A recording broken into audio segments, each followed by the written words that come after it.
ओम नमो भगवते वासुदेवाय। ओम नमो भगवते वासुदेवाय। ओम नमो भगवते वासुदेवाय। नारायणं नमस्कृत्य नरं चैव नरोत्तमं देवीं सरस्वतीं व्यासं ततो जयमुदीरयेत्।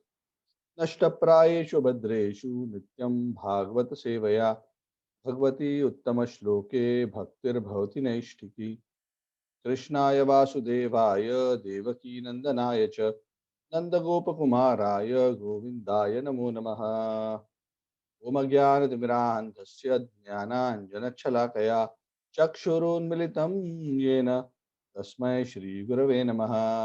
श्रीचैतन्यमनोभीष्टं स्थापितं येन भूतले स्वयं रूपः कदा मह्यं ददाति स्वपदान्तिकम्। वन्देऽहं श्रीगुरोः श्रीयुतापदकमलं श्रीगुरून् वैष्णवांश्च श्रीरूपं सागरजातं सहगणा रघुनाथान्वितं तं सजीवं साद्वैतं सावधूतं परिजनासहितं कृष्णचैतन्यदेवं श्रीराधाकृष्णपादान् सहगणललिता श्रीविशाखान्वितांश्च हे कृष्णकरुणा सिन्धु दीनबन्धु जगत्पते गोपेश गोपिकान्त राधाकान्त नमोस्तुते। सप्तकाञ्चन गौरांगी राधे वृन्दावनेश्वरी वृषभानुसुते देवी प्रणमामि हरिप्रिये। वंशकल्पतरुभ्यश्च कृपा सिन्धुभ्य एव च पतितानां पावनेभ्यो वैष्णवेभ्यो नमो नमः। जय श्री कृष्ण चैतन्य प्रभु नित्यानंद श्री अद्वैत गदाधर श्रीवास आदि गौर भक्त वृंद। हरे कृष्ण कृष्ण कृष्ण हरे हरे हरे राम राम राम हरे हरे। नमो विष्णुपादाय कृष्ण पृष्ठाय राधानाथ स्वामी नित्य नामिने। नमो ओम विष्णुपादाय कृष्ण प्रेष्ठाय भूतले श्रीमते भक्ति वेदांत स्वामी नामिने। नमस्ते सारस्वती देवे गौरवाणी प्रचारिणे निर्विशेष शून्यवादी पाश्चात्य कम करोति वाचालं पंगुं लंघयते गिरिं यत्कृपातमहं वन्दे श्रीगुरुं दीनतारिणं परमानन्दमाधवं श्रीचैतन्य ईश्वरम्। हरि ओम तत्सत्। हरे Krishna. So welcome to the Bhagavad Katha continuation. So hopefully you had a wonderful Sri Ram Navami celebration, and for those of you who are disciples of His Holiness Jayapataka Maharaj, hopefully you had a wonderful observation of his Vyas Puja a couple of days ago. So a lot of festivities. Of course, this year, so many festivals we are not able to observe with the usual pomp and uh, gaiety and color because of the corona restrictions. But at least, hopefully, in our own way, at our own homes, uh, we are able to develop that mood. Of course, some devotees are celebrating on Zoom together. That is probably uh, uh, uh, uh, concession in the given situation, just like we are now getting together in this class digitally across various countries. But nonetheless, it is still connecting our hearts. Of course, we hope and pray that very soon, by the Lord's blessings, the whole planet becomes free from whatever difficulties it is going through. Yeah, so that we can all be free from so many inconveniences that the situation has created across the world. Of course, there are so many devotees also who are going through so many difficulties. Uh, Among some senior devotees, we know some of them have been affected. In fact, some very senior leaders of the society have been affected. Many of them have recovered. Now we are currently praying for His Grace Pankaj Angri Prabhu, one of the chief pujaris at Sri Mayapur Chandrodaya Temple. And even though there is some improvement, he's not totally out of danger yet. His lungs are infected, so continue to pray to Lord Narsingadev. for his protection. He's a very, very dear devotee. He's a very, very special soul. Actually, a very great devotee. So great that on many occasions the Lord has directly spoken to him. Many things. Anyway, we'll discuss that another time. So let's hope and pray that the situation improves, both, of course, in India, in Malaysia as well, and wherever else the world this is creating havoc. I think most of us are either from India or Malaysia. I think some of you are in US or other places, but otherwise, I think most of us across these two locations. So having said that, let us continue with the discussion of the Bhagavatam. We are on the third canto. We are on chapter number 20. My intention is that the chapter itself is around 53 or some shlokas long. But again, not a very elaborate philosophical discussion. My intention is also to take some time towards the end to also discuss glories of Lord Sri Ramchandra. So let's see how much time we get, depending on how fast I cover the first part. We can recollect some of the glories of Maryada Purushottam, Sri Ramchandra ji. A very, very special manifestation of the Supreme Personality of Godhead. Very, very sweet form of the Lord. So we'll come to that a little later. So today we are discussing chapter 20 of the third canto. This chapter is entitled Conversations between Maitreya and Vidura. Of course, we all know that in the Bhagavad, of course, the conversation of the conversations is between Suta Goswami and the sages, headed by Suta. And Suta Goswami is narrating the conversation between Parikshit and Shukadev Goswami. Shukadev Goswami narrating the Bhagavatam. And within that conversation is the conversation between Vidura and Maitreya. Yeah. And within that conversation between Vidura and Maitreya, this is the conversation where Brahmaji is explaining something to the Devatas. And that was the story of Varahadev killing Hiranyaksha. 5 conversations embedded with one another. So now suddenly, after the killing of Hiranyaksha, after completing that pastime, the conversation is moving out to the conversation first between Suta Goswami and the sages. So Shaunaka Rishi, who's heading all the sages, in fact, the Bhagavatam begins as a discussion. Of course, it is written by Vyasadeva himself, but it begins as a conversation. Of course, after the initial offering of the invocation and the prayers, it begins as a conversation between Suta Goswami and the sages of Naimisharanya. So Shaunaka Rishi inquires from Suta Goswami, oh, this is such a wonderful story you have narrated of how Lord Varaha saved Bhumi Devi and put her back into the orbit. Now, please tell us more. What happened after that? Because that story was a by the way reference.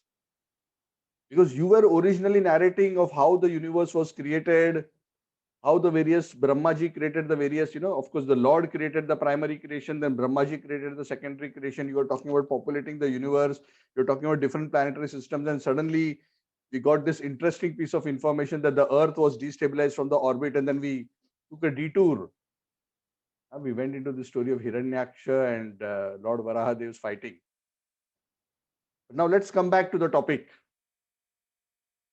So in the Bhagavatam, many times it's like that. There's some reference by one great personality to some other pastime while he's talking about something, and suddenly the listener becomes very curious. Oh, you just mentioned this. Can you tell us something more? This sounds so interesting. So there are many such spiritual diversions, and then the conversation comes back. So here the conversation is coming back. Yes, that was all very wonderful. Varahadev is so glorious. We are so happy to hear. It was so purifying. But now we want to know the continuation of this Leela of Srishti, the pastime of creation. You mentioned about Swayambhuva Manu earlier. who was one of the Prajapatis created to populate this universe.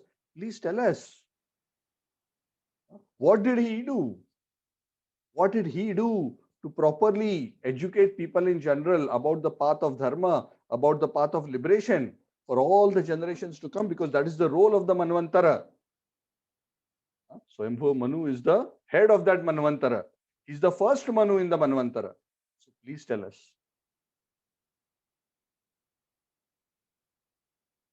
And also tell us,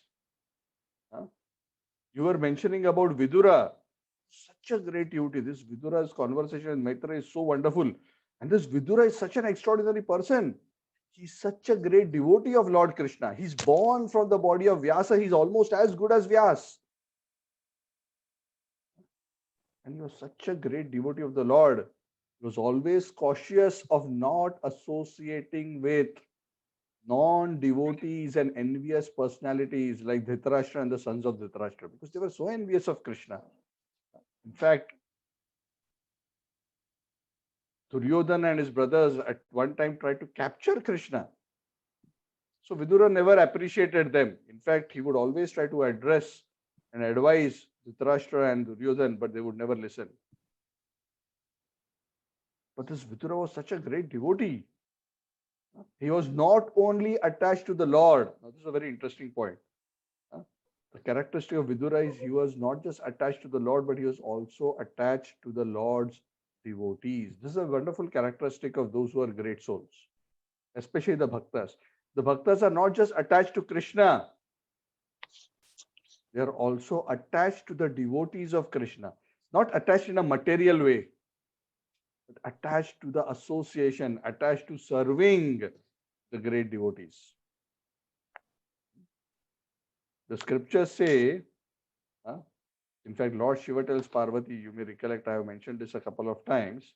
Lord Shiva tells Parvati, Aradhananam sarvesham Vishnur Aradhana param. Of all kinds of worship, the worship of Lord Krishna, Lord Vishnu and his incarnations is the topmost. But Tasmat Parataram Devi Tadiyanam Samarchanam. Higher than the worship of the Lord is to worship, honor, glorify, serve those devotees who are intimately connected to the Lord. So Vidura was such a great devotee. He was so intimately connected to Krishna that Krishna personally came and visited his home. And not just he, but his wife was also so devoted that Krishna ate the banana peel instead of the banana. That beautiful pastime is there. So Krishna. So that is the nature of devotees. Why? Because when a devotee sees other devotees, he sees that devotee as a representative of Krishna. He finds the association of Krishna in the association of another devotee. Because when devotees come together, what happens? Satam prasanga mamavirya samvido bhavanti hrit karna rasayana katha. Tajjoshanadya pavarga vartmani shraddha ratir bhaktir anukramishyati. The Bhagavatam says in the first canto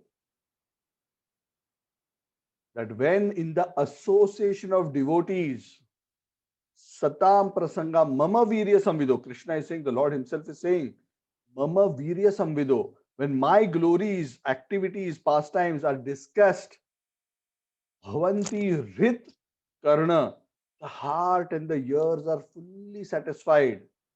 Bhavanti hrit karna rasayana katha. It tastes so tasty, spiritually tasty. Material things, when they say tasty, they're only tasting, they're only stimulating the tongue. But here, this is so full of mellow for the heart. This is how we will know we are making spiritual progress. When we just don't just feel the entertainment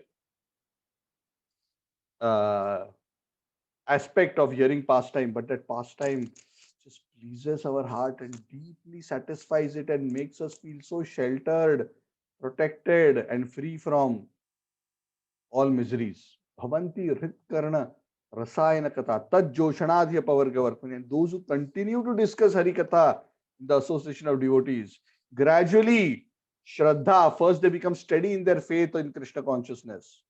Rati, they become attached to the Lord. And Bhakti, they develop finally pure love. Anukramishati, they gradually develop. So Vidura was such a great soul, and that is why even after Krishna disappeared, he was trying to feel that connection to Krishna in the association of devotees. That's why he goes to he goes to Maitreya Muni, and he's seeking that connection with the Lord. That is why when we connect with great souls, the Guru and other great pure devotees, we can actually feel Krishna's presence in the presence of these devotees. I don't know how many of you have experienced this, but I often feel when very purified souls are there, or even if that soul is a sincere devotee, when Harikatha is being discussed in their association, we can strongly feel Krishna's presence. When Krishna Katha, Krishna Kirtan is done by sincere devotees, Krishna becomes manifested in that Kirtan and Katha. So this Vidura, Shaunak Rishi is saying, such a great soul, he was purified of all material desires and he came to Haridwar to take association of this great saint, Maitreya Muni, and he inquired from him about spiritual life. And you have been describing that to us. But I'm sure he must have inquired something more. Has the topic ended? Can you please tell us what else did he inquire? Because generally, when two devotees start discussing, they don't get tired of discussing. They don't say, half an hour we've been talking about Krishna. Now can we switch topic to politics?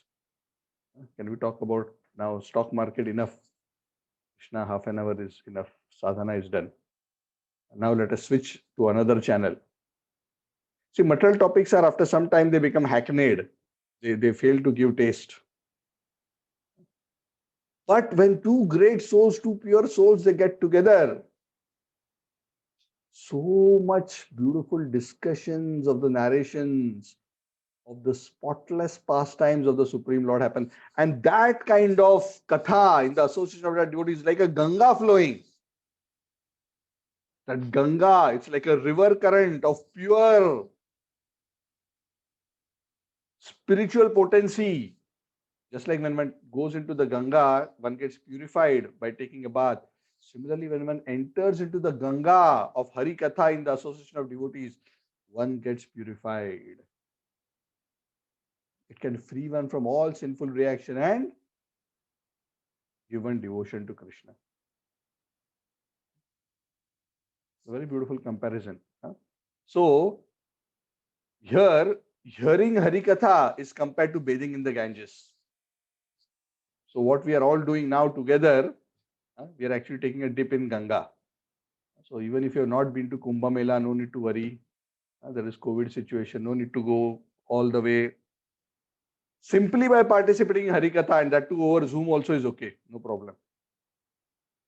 By participating in Harikatha sincerely with the right motivation, we may not all be pure devotees, but the message we are repeating is pure because it is coming in disciplic succession. And as long as we are listening to it with the right motivation, the Ganga is flowing because it is connected to the disciplic succession, the purity, not just of our individual selves, but rather the grace of the purity of the great acharyas in the disciplic succession is causing that current to flow.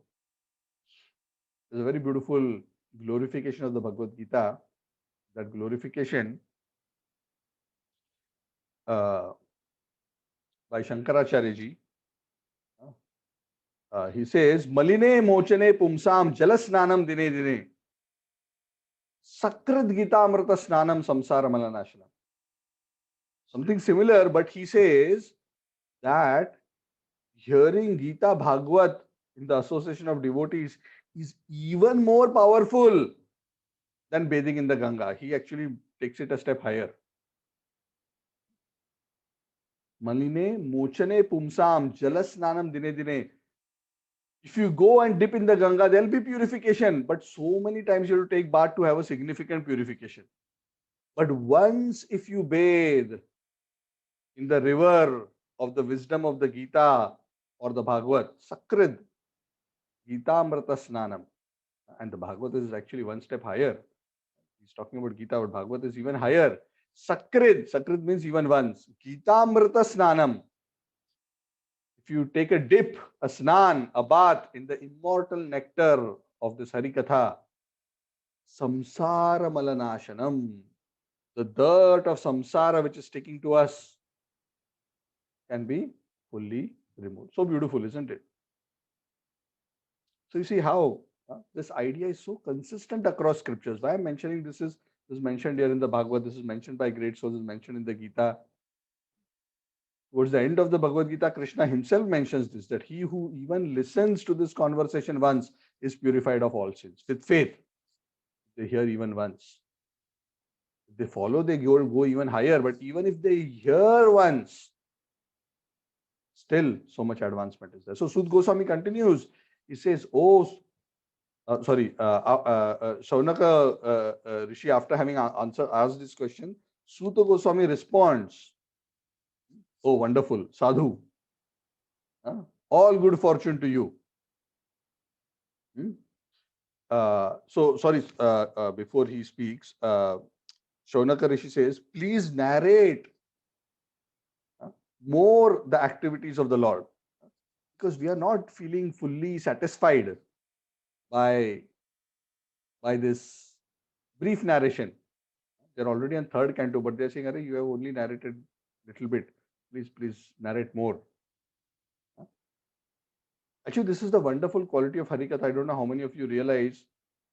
Sometimes when we get into discussion of the glories of the Lord in the association of devotees, we don't know how hours go by. I remember when I used to first time when I got connected to Krishna consciousness, I was so excited about learning about Krishna.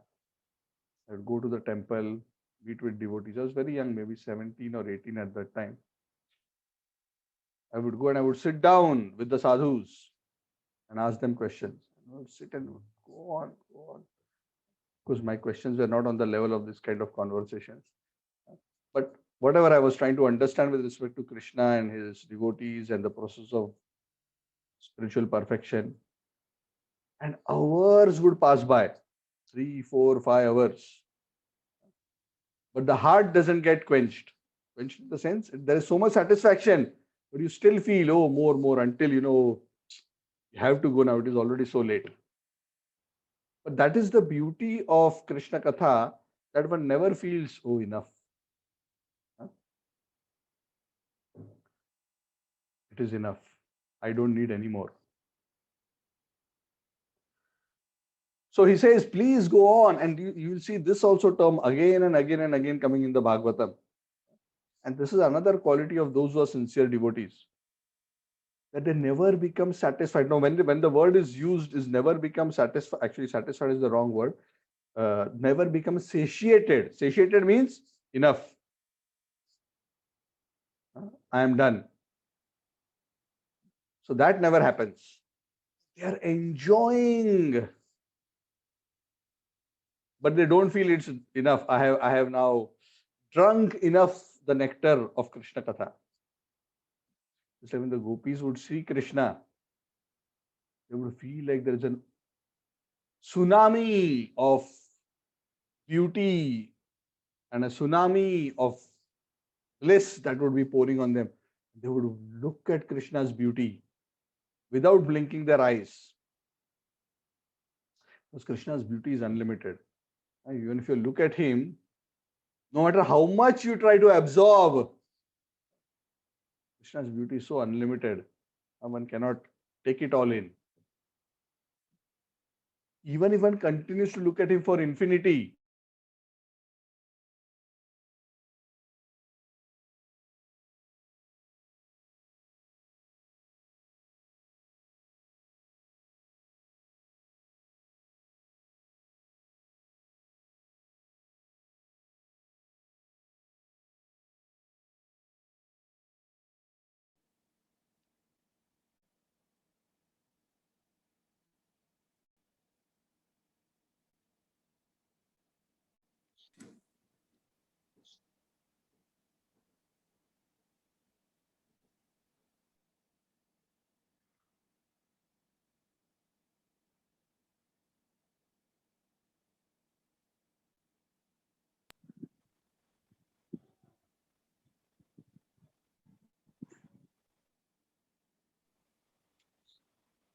Correct, Krishna Prabhu.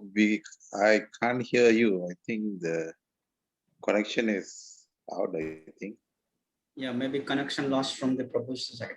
Maybe we'll have to wait for rejoin.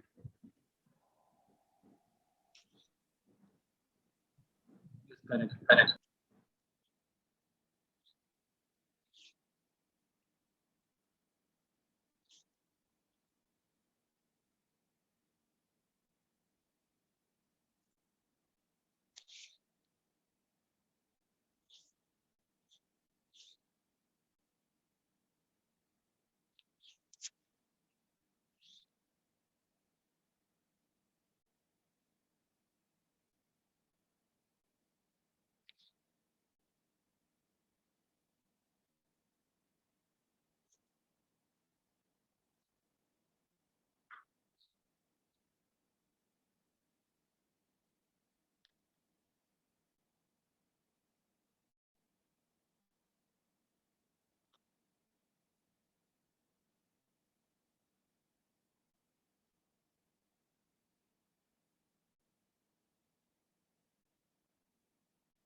Hare Krishna. Can you hear me now? Yes, we can hear you, Prabhu. Yes, Okay. Prabhuji. My desktop. I joined from. I don't know what happened. But stunned algorithm, I think. So it is frozen. Moving at all. I'm just putting my video off. The audio since I'm on the phone.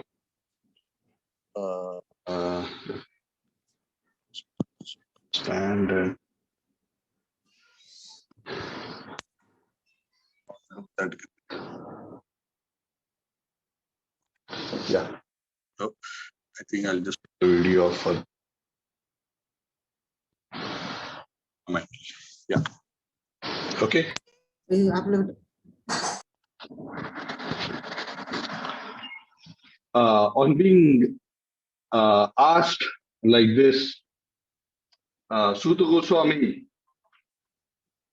he starts answering this exhortation by Shaunak and other sages by saying, yes, Vidura was indeed very, very happy to hear this beautiful pastime of Varaha. And after hearing this pastime, Vidur continued to inquire from Maitreya as follows. Because Vidura was keen to continue to hear about the process of creation. So Vidur continues to ask from Maitreya Muni, please tell us how this process of creation continued. You know everything. You are Avyakta Margavit. You know matters which are inconceivable to us. What did actually Brahma do to create all the living beings after the various Prajapatis were created? And how did these Prajapatis actually create and populate the world? Can you please explain how that population happened? Is it that they populated this world by getting married to their wives and then populating in the typical way that people procreate, or did they manage to create by themselves directly, or was it a mixed process? Please explain this to us. So Maitreya obliges. He's always very happy to continue to describe these beautiful creations. So first, Maitreya Muni summarizes the primary creation. There are two parts of primary creation. If you remember, second canto, we discussed in detail about the primary creation. Here, of course, in this conversation, it's being summarized very briefly. So the primary creation is known as Sarga. That's the creation by the Lord. And then Brahmaji does the secondary creation of the various planetary system and the species, which is known as Visarga, or secondary creation. So the first creation, the Sarga by the Lord, itself has two parts. There is a Karana and there is a Karya Srishti. So basically, Maitreya Muni summarizes by saying that yes, the primary creation was done by the Lord by the process by which the Pradhan, which is the equilibrium of the three modes of nature, it is agitated by the karma of the living entities. Daivena, Durvitarkena, and by the Lord himself through his glance by Mahavishnu, and by the time element, this Pradhan, that inactive equilibrium gets broken and creates that active element known as Mahatattva. From the Mahatattva, the Ahankara is created. Then comes the five gross elements. Then comes the sense perceptions. Then the senses. Then the five knowledge acquiring senses and the various controlling devatas. So you may probably recollect that we discussed this process actually in a fair bit of detail. And then he says that how all these elements, even after having combined and created separately, they couldn't actually come together to form the universe until the Lord, entered this and used his cohesive energy to produce this Brahmanda, this egg-shaped entity. Now, of course, at that time, Brahmaji wasn't created originally. He created this universal shell, millions of shells actually, which look like a shining egg. For 1,000 years, it is said this shiny egg, it laid on the waters of the Karana ocean, the causal ocean, practically lifeless. Then this Mahavishnu enters into the water, into the universe, each of these shiny eggs, by taking the form of Garbhodakashayi Vishnu. Of course, all of this was also described earlier. He's basically summarizing. And having summarized the primary creation, because primary creation ends at the point of Garbhodakashayi Vishnu coming in, and then from the navel of Garbhodakashayi Vishnu, the universal lotus sprouts from his navel. It's a golden colored effulgent lotus. But the Shastras compare, even in this verse, in verse number 16 of this particular chapter, it is described, this lotus is not just an ordinary lotus, it's not just an ordinary flower. This lotus is the reservoir of all the conditioned souls. All the living entities based on their karma who are injected into the universe, they come into this lotus and practically they form the lotus. So this lotus is the reservoir of all these conditioned souls who have their previous karma from their previous lives. And then on top of this lotus, Brahmaji came, and Brahmaji was directed directly by the Lord in the process of creation. And that is how the creation process begins.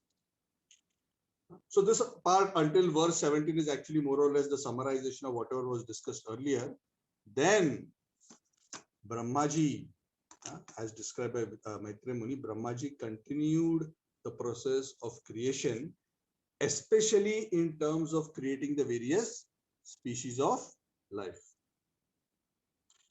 So the rest of this chapter actually focuses on describing the various species of life which were created by Brahmaji. So I'm going to briefly explain some of them. Much of this information is technical. It's a bit hard to conceptually understand this. But the key point for the rest of the verses is that there are various species, whether it is the Devatas, the Asuras, the Gandharvas, Apsaras, Bhutas, Pishachas, Pitas, Sadhyas, Vidyadhar, Kimpurusha, Sarpa, Naga, Manu, the sages, Yakshas, Rakshasas, all these various life forms are created by Brahma. But because each of these life forms, because they're one of the 8.4 million species, each of this life form has a particular kind of mentality, a particular kind of thinking. So Brahmaji creates each of these species from a particular aspect of himself, of his mentality, or from his body. This is very interesting. So obviously Brahmaji in this case for creation doesn't take the help of, his spouse to create. He's creating from various aspects of himself, all these various species, because he has been blessed with that power by the Lord himself. So I'm going to quickly and briefly go through this so that we can discuss something about Sri Ramchandra also. So there are roughly 11 categories of beings which are described. Of course, some of those categories have more than one subcategories that Brahmaji created from various aspects.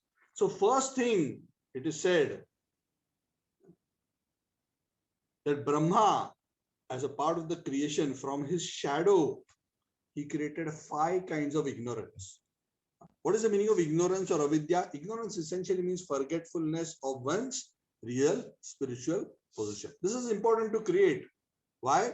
Because this material world is full of those who are forgetful of their real nature. That is the difference between the material living entities and the living entities in the spiritual world. Kshara and Akshara. Ksharak sarvani bhutani kutastho akshara uchyate. 15th chapter of Bhagavad Gita. Krishna describes 2 kinds of living entities, Kshara and Akshara. Kshara sarva bhutani. Those who are born in this material world are all Kshara. They are fallible. They are conditioned. They have material karma. And that is why they are covered by 5 types of ignorance. What are the 5 types? Tamisra, Andha Tamisra, Tamas, Moha, and Mahamoha. Now you may ask, what are these 5 types? What is the description? What is the understanding? Please refer to 3rd canto, chapter 12, verse number 2. We have already discussed this earlier.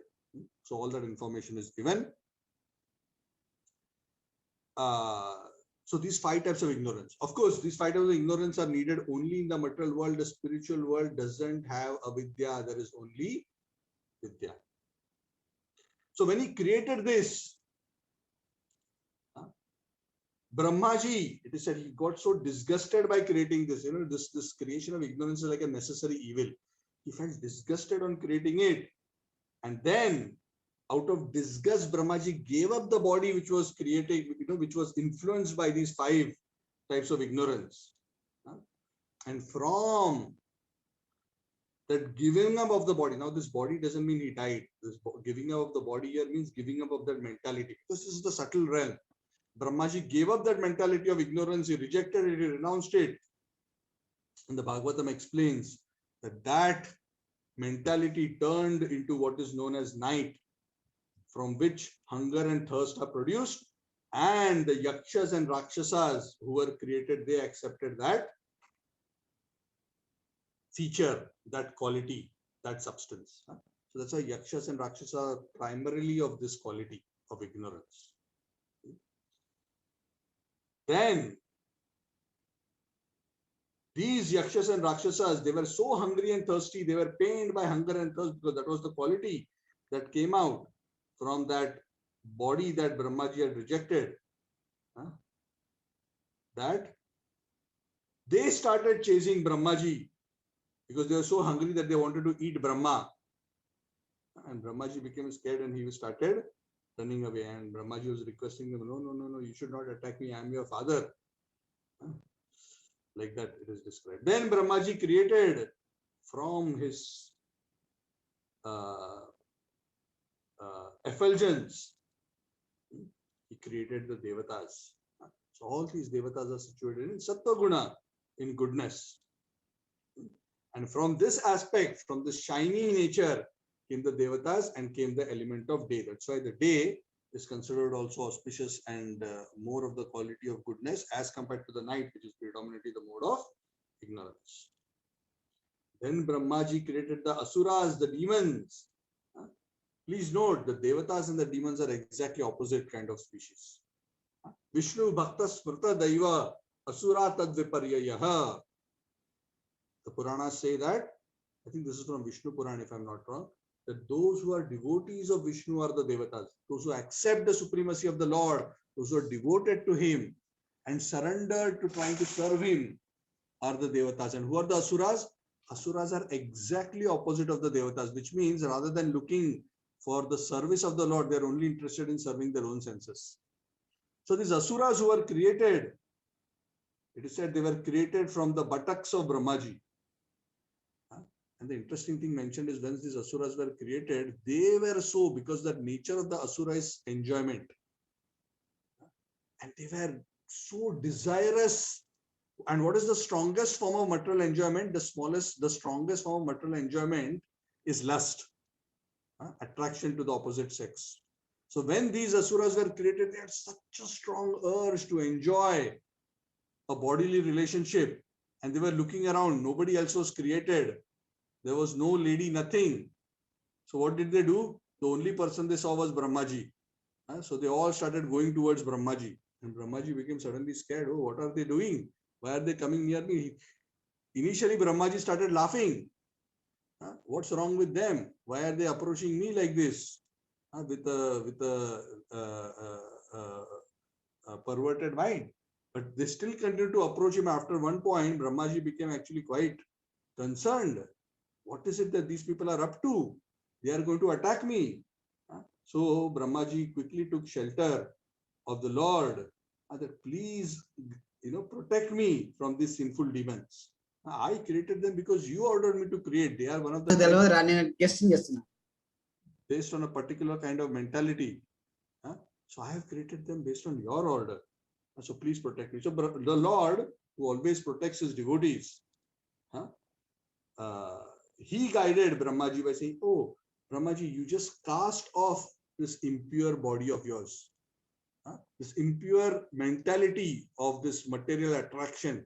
You cast it off. Once you cast it off from your mentality, the demons will no longer bother you in this way. They will get attracted to that mentality. So Brahmaji did that. And it is said when he cast out that mentality transformed into a beautiful twilight. Very interesting. It is said it transformed into a beautiful twilight. And I'm not going to be describing this in a lot of detail. The Bhagavatam from 32 to 37 describes in quite detail. But the demons, when they saw this twilight, the twilight appeared to them like a beautiful lady. And they all got attracted to this beautiful apparent form of a lady. So they were imagining a lady in that beautiful twilight and they started speaking to her. So in that way, that mentality was partaken by the asuras in the form of this twilight. After this creation, sorry, are you all able to hear me? Yes, Prabhuji, we are. It's Yes, clear, right? Prabhuji. Yeah. Okay, thank you. Okay, so then after having created these asuras, Brahmaji then from his own beauty created the Gandharvas and the Apsaras. Then after having created Gandharvas and Apsaras, Brahmaji from his laziness created the Bhutas and the Pishachas. But as soon as he created them, the Bhagavatam says he closed his eyes because they were all naked without any clothes and with their hair scattered. So these Bhutas and Pishachas, they accepted that laziness from the yawning that Brahmaji performed. When Brahmaji yawned, from that yawning. Yawning is a characteristic of laziness, or also a symptom of sleep. And it is said when one yawns and when one sleeps, typically what happens is that sometimes when one becomes very sleepy, it causes a kind of drooling. Drooling means the saliva drips out of the mouth even as the person is sleeping. And it is said that the bhutas and pishachas are especially known to attack a person who is drooling. And that kind of impurity, it attracts the bhutas and pishachas to attack them. And that kind of attack by the bhutas and pretas creates what is known as madness or unmadam. So the bhutas and pishachas were created like this. After that, another species, from the invisibility of Brahma, using that feature, Brahmaji created the pitas. Pitas are the forefathers or ancestors. The sadhyas and the pitas. So they took possession of the invisible body of Brahma. And it is through the medium of the invisible body that the people in general are able to offer the pinda and the various tarpana and the other oblations which go to the sadhyas and the pitas. After that, using his ability or feature to be hidden from others, Brahmaji created the species of Siddhas and Vidyadharas. So Brahmaji gave up his form known as the Antardhan, or being invisible, and the Siddhas and Vidyadharas accepted it. So what this means is that these beings, the Vidyadharas and the Siddhas, they can be next to you, but they are not visible. Then the Kinnaras and the Kim Purushas were created. Lord Brahma was looking at his own reflection. He was admiring his own reflection. And from that reflection, it is said the Kinnaras and the Kim Purushas. What does Kinnar and Kim Purusha mean? Effectively, it means Kinnara means, is this actually a male? And Kim Purusha means, is this actually a human being? So these are certain species which look like humans, but they are not actually humans. They are some kind of humanoid species. For example, Hanumanji is sometimes referred to as a Kim Purusha, because they are not just ordinary monkeys, Hanumanji and other beings. They are a special species which are almost human-like, but monkeys. So they are also known as Kim Purushas sometimes. Then it is said, at one point, Brahmaji was very sad.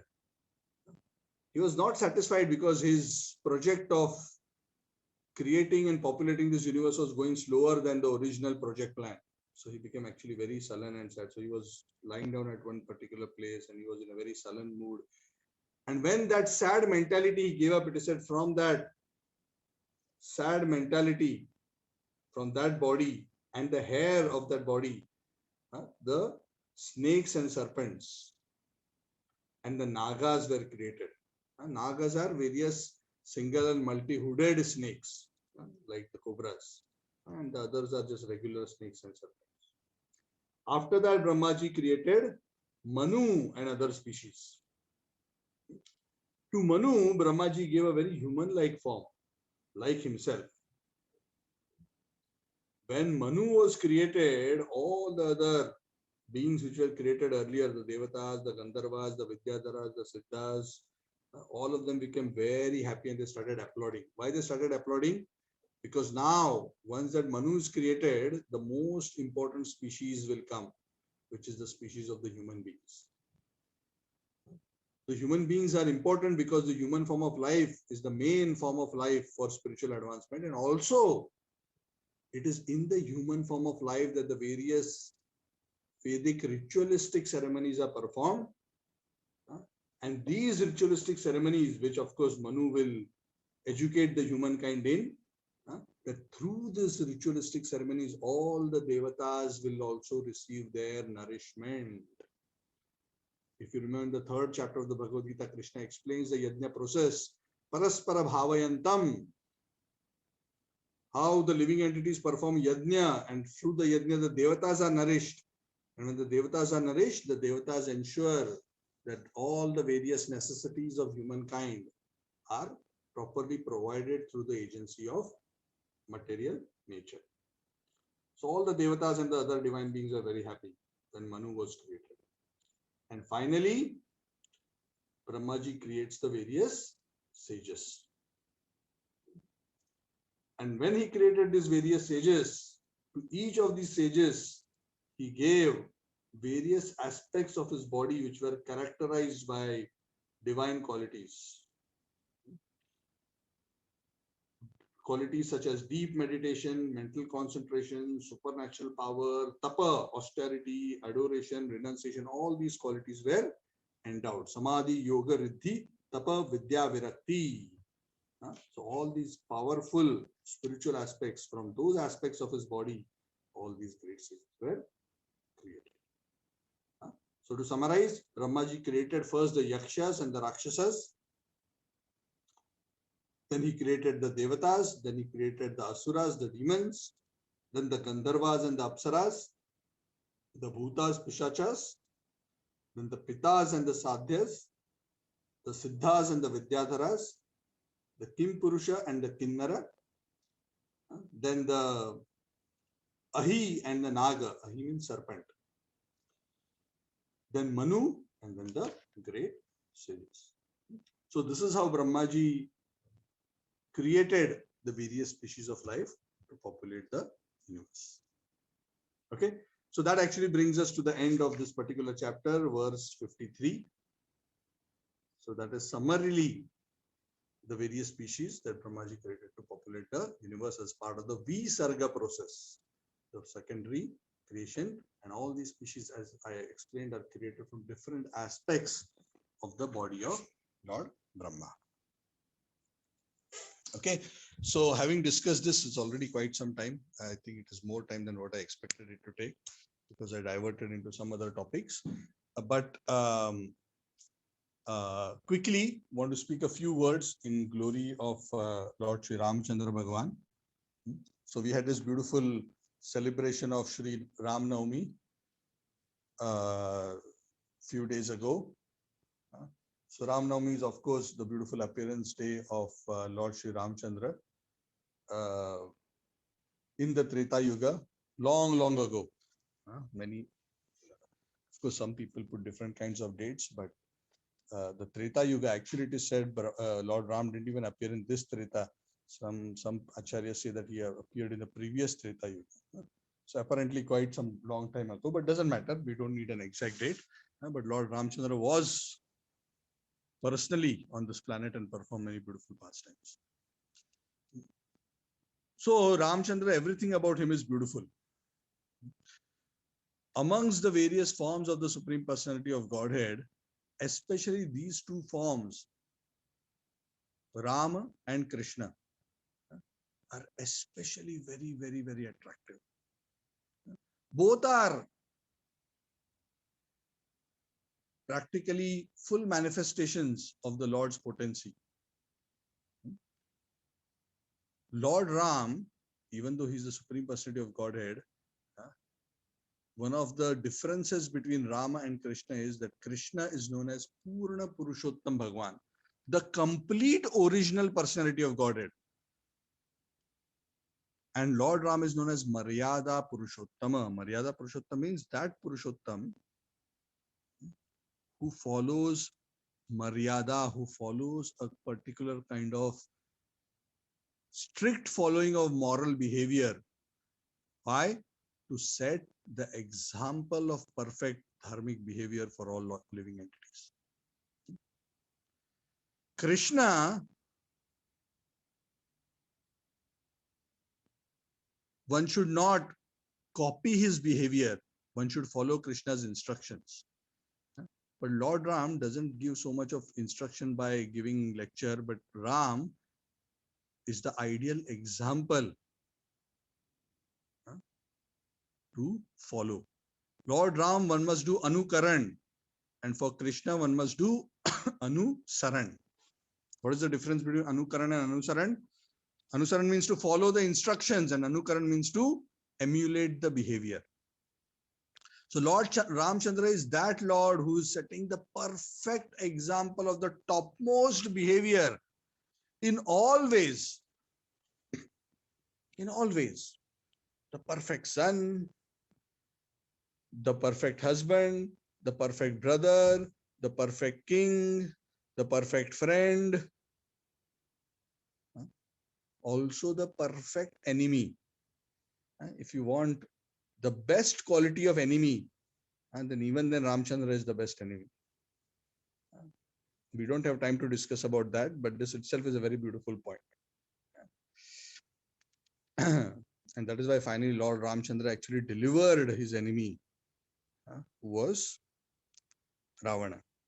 And he gave so many options and opportunities to Ravana to mend his ways all the way. So it's very amazing. So this incarnation of Lord Sri Ramchandra is very, very wonderful, very instructive, very attractive.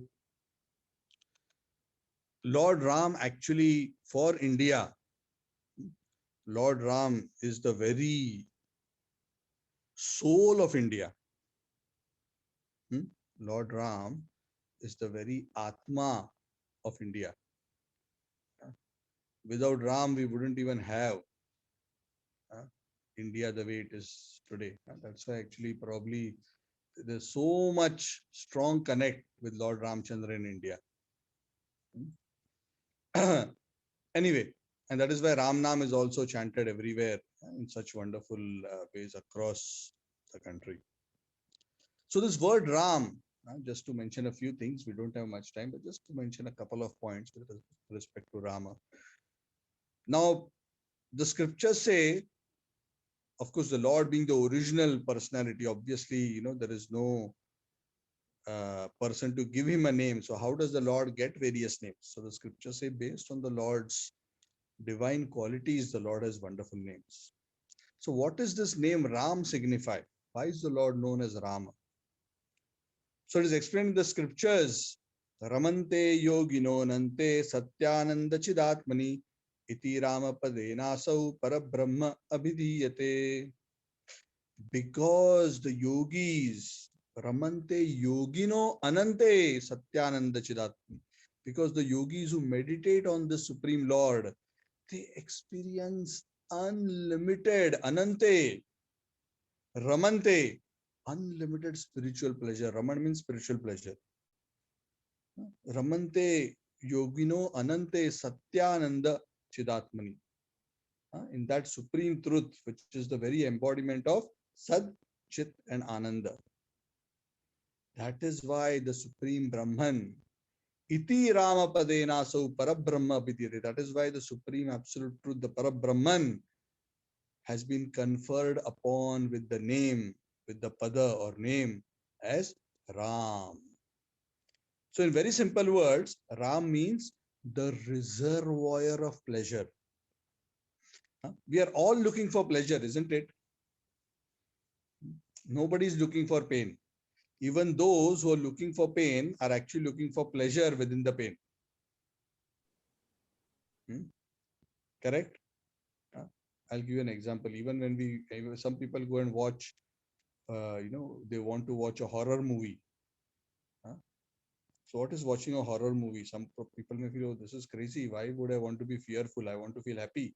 But they want to try to derive some pleasure out of that experience of fear, out of that excitement, out of that fear. Also, there is always a search for pleasure in all situations. Whether it's a materialistic person or a spiritual person, everybody is looking for pleasure. Everybody is looking for happiness. But the problem is most people other than the spiritualists do not know where to find this pleasure. The yogis are the smart ones because they know Ramante yogino anante satyananda chidatmani. They know that they have to connect to the Satchidananda. This is a reservoir of happiness. Yeah, just like when you want water, ultimately the taps in all our homes are connected to the reservoir, isn't it? Ultimately, they're all connected to the reservoir.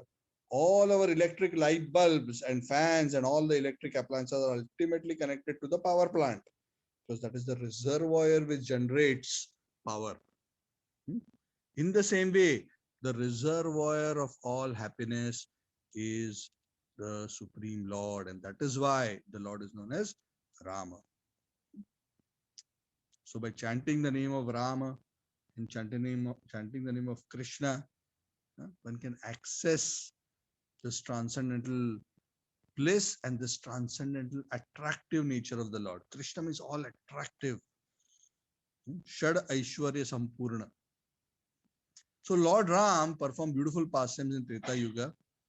He appeared as the son of Dashrath and Kaushalya, as the eldest son of Dashrath and Kaushalya, with three of his brothers, Lakshman, Bharat, and Shatrughna, and very, very beautiful pastimes of how Lord always kept highest in his life the following of dharma.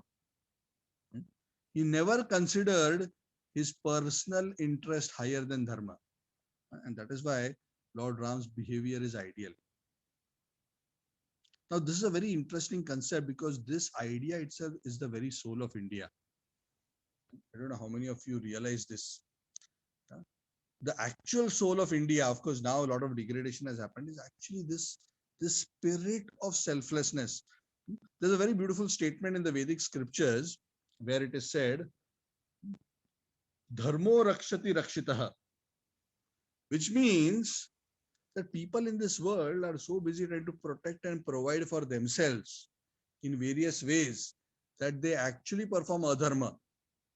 But the real way to protect and take care of themselves is one very, very simple formula. Is that you should simply follow dharma. If you follow and protect your own dharma, dharma will protect you. Dharma will take care of you. Because the very word dharma means to hold or to nourish. If you hold dharma, dharma will hold you. Dharmo rakshati rakshitaha. So that is the example Lord Ram followed. He never directly worked for his self-interest. He always followed the perfect dharma of selfless duty. And automatically, as the circumstances ultimately manifested, everything worked out wonderfully because he followed dharma. Dharma protected him. Of course, he is the Supreme Lord. In that sense, he doesn't need dharma to protect him, but he was setting that example for all of us to follow. So the lesson for all of us is the focus in the Vedic system is not that, hey, you follow your dharma, you follow dharma, and all of you follow your dharma towards me. No. The focus of the Vedic dharma is each person should simply focus on following their own dharma perfectly. If they follow their own dharma perfectly, automatically all other things will fall into place. So Lord Ramchandra has, set that very, very beautiful example. And Lord Ramchandra is such a beautiful personality that he always gives shelter to those who approach him with simple humility. Lord Ram is so kind and merciful, it is said, that he actually even told and sent a message to Ravan that even though you have done such a most heinous crime of abducting my wife, if you come now to me, surrender and ask for forgiveness, I will give. Because it is my vow that even once if somebody comes and takes shelter of me and says that I am yours, Sakrid Eva Prapannosi, they take shelter. It is my vrata mama, that I will protect him for all time to come. So that is the beautiful, wonderful promise of Lord Shri Ramchandra. So, so many beautiful lessons in Ramayana. So many beautiful lessons. We don't have time. I'm not going to go to this pastime. So these are all wonderful reflections. So Ramayana is also so beautiful, just like Krishna Leela is so attractive. Ram Leela is also so attractive. And Ram Leela is full of wonderful lessons on dharmic behavior for all of us. So we encourage also all devotees to, as far as possible, also learn and hear from Ramayana, just like we hear from Bhagavad, just like we hear from Bhagavad Gita. So many wonderful things. Okay, so having said this, I will stop here. I'd like to open the floor. Anybody has any questions or comments?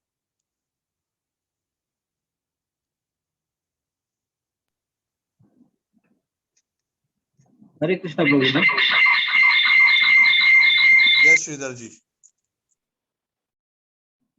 Yeah, Prabhuji, actually, I attended the session on Sri Ram. You have sent one link, right?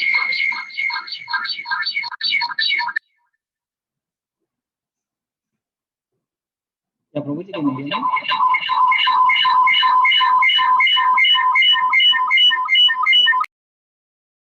I can hear you, but I don't know why it's echoing. Maybe all others can be on mute. I'm not sure whether others are on mute. I'll go on mute and then you can, I hope all others are on mute. I'm on my phone, so I have a difficulty to check everybody's status. Yeah. Yeah, Prabhuji, actually, I attended the session on Sri Ram Navami, the one you sent the link, right? Yeah. Yeah, it was You're talking excellent, about Prabhuji. by Gopinath Radhanath Maharaj? Prabhuji, he explained in a beautiful way the past tense of Sri Rama and Sri Rama.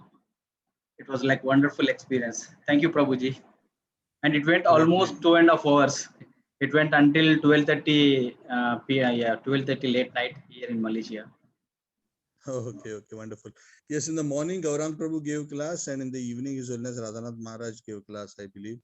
Yeah, I had sent actually the links for the evening class by Radhanath Maharaj. Yes, very wonderful. Around 2+ hours of class. So many beautiful things to learn from Ram Katha. Thank you. Thank you, Sridharji. Hare Krishna. Hare Krishna, Prabhuji. Hare Krishna Prabhuji. Hari Bol. Any other questions or comments?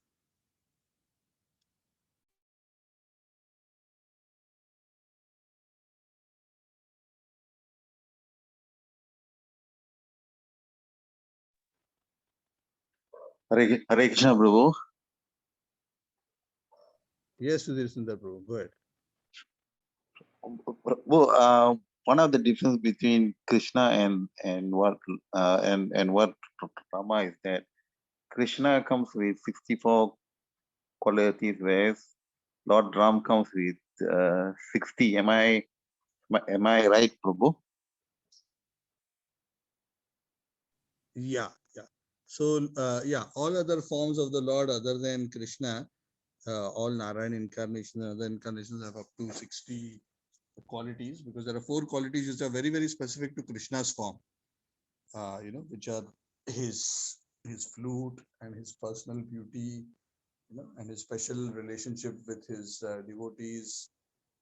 So there are 4 very specific qualities which Krishna has.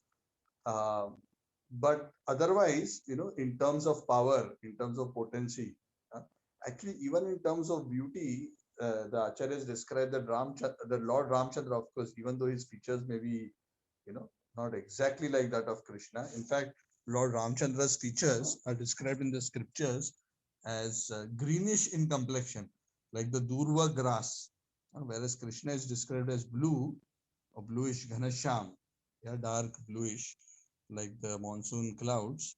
Lord Ramchandra's complexion is described as slightly greenish tinge, like the Durva grass. So Lord Ramchandra is also extremely, extremely beautiful.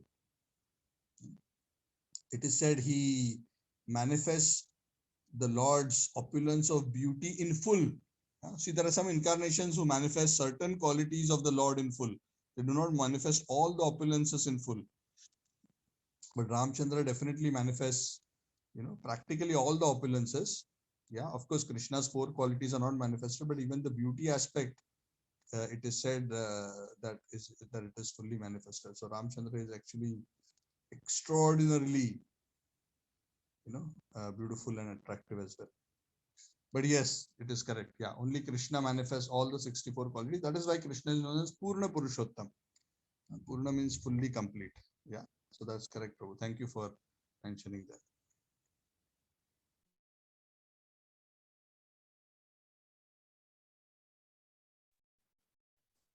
Hare Krishna, Prabhuji. I have Yes, Prabhu. a Srimad Bhagavatam is narrated by Vyasadev.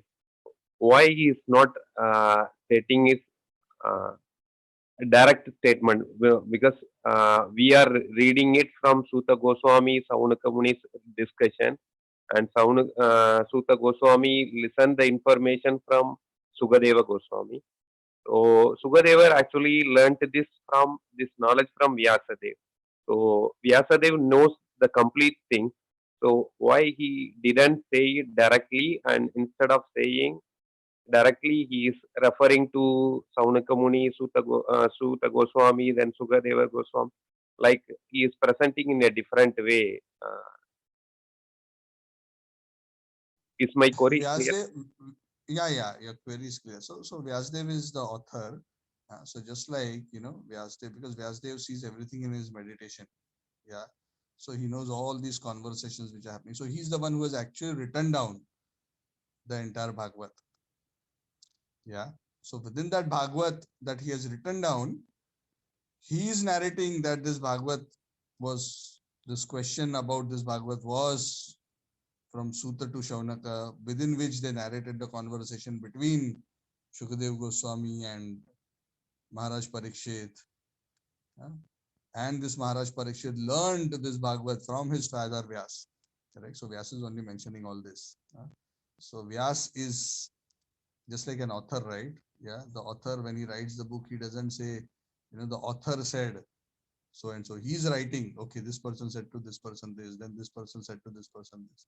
So the overall author who's narrating all of this is Vyasa. Yeah, it is not very clearly apparent, yeah, in the text, but the Vyas is, Sri Vyasadeva is narrating everything. Just like Valmiki ji, he is writing Ramayana, isn't it? But Valmiki is also a character within Ramayana. Correct? At certain points within Ramayana, there are conversations between Valmiki and Sita, Valmiki and other personalities, Valmiki and Ramchandra. But then it's not that, so the author is one of the characters in the story as well. But the overall scripture is compiled by Vyas in terms of the verses which are compiled. Of course, the Bhagavatam, as was taught by Vyasadeva to his son. See, Bhagavad, this term Bhagavad is actually a very broad term. Bhagavad Katha actually means that Katha which is about Bhagwan, Bhakta and Bhakti. And that is Bhagavad Katha. The Bhagavad in our universe, on our planet Earth is around 18,000 shlokas. It is said in the higher planets, in the Swargaloka, the Bhagavad, the book that they refer to as Bhagavad, has many more shlokas and many more pastimes and many more descriptions of the glories of the Lord. I do not recollect right now how many verses, but it is in lakhs or even more. So the point is that if you are wondering, Vyasdev taught Bhagavatam to Shukadeva Goswami, was it exactly these verses of Suta speaking to Suta speaking to the sages? And no, may not be. But the essential substance of that whole philosophy was speaking, and there are probably many shlokas that he spoke, which are already from the Bhagavad. But ultimately, the version which is available to us now as the 18,000 shlokas are the ones which are actually finally written down by Vyasa as the book for all mankind to refer to in the future.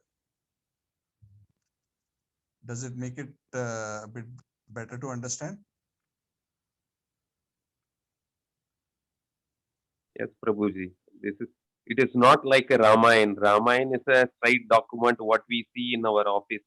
Rama birth, Rama study, Rama then going to forest. His age, it is in order sequence. But in the Bhagavatam, the story is going here and there.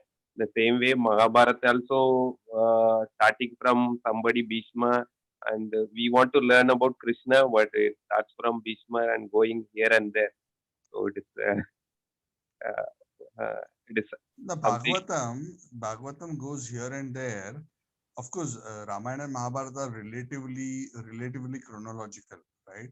Bhagavatam was never intended to be chronological because Bhagavatam, the essence of Bhagavatam is the conversation between Shukdev Goswami and Parikshit Maharaj. That is the heart of Bhagavatam, correct? And within that conversation, questions are asked by Parikshit Maharaj to Shukdev Goswami. Shukdev Goswami is within the answering of those 6 questions, all the philosophy of Bhagavad is explained. And that is why it goes over different topics and different pastimes, because a lot of question and answers and here and there, So it's the nature of that conversation, right? It is because of the structure of that story is like that is why so many sub stories go here and there. Bhagavatam was never designed to be a chronological, it's not a history book. Yeah. Okay, let's start from Satya Yuga. Now let's write down the stories in chronological order. No. That's why the Bhagavatam, is very unique in the way it is constructed. That's why there are stories within stories within stories within stories. Yeah. But it has a logical flow, right? It is not just erratically placed. Sometimes we get lost because we do not see this. And that's why I repeatedly mention this so that we get that context of where we are in the overall conversation. But it all fits together. One question is leading to another, and when that question is being answered, some other stories are being quoted, and sometimes within that story, another story is being quoted, and within that story, sometimes another story is being quoted. So I think sometimes it goes even up to 7 to 8 layers inside, I think. Does that make sense? Yeah, Bhagavatam is a bit different in its construct. Yes. But it is not meant to be chronological. Yeah.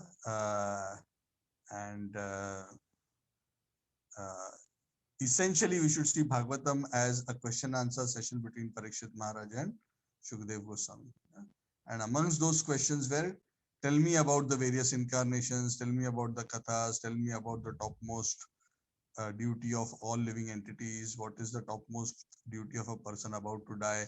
So he's going about answering those questions, and as he's answering those questions, there are certain points within those answers where Shukdev Goswami, Parikshit Maharaj is picking up and asking him to elaborate, and then going further and deeper and deeper and deeper. That's why it just spreads, yeah, like a mind map, right? From the central idea come 6 questions. From the answers to those 6 questions come so many points. From each of those points, certain additional questions are asked. That blows up into other stories and other pastimes, and that whole thing is like a very beautiful, huge mind map, which is ultimately all the question and answers. Ultimately is addressing the 6 questions which Parikshit Maharaj places to Shukdev Goswami.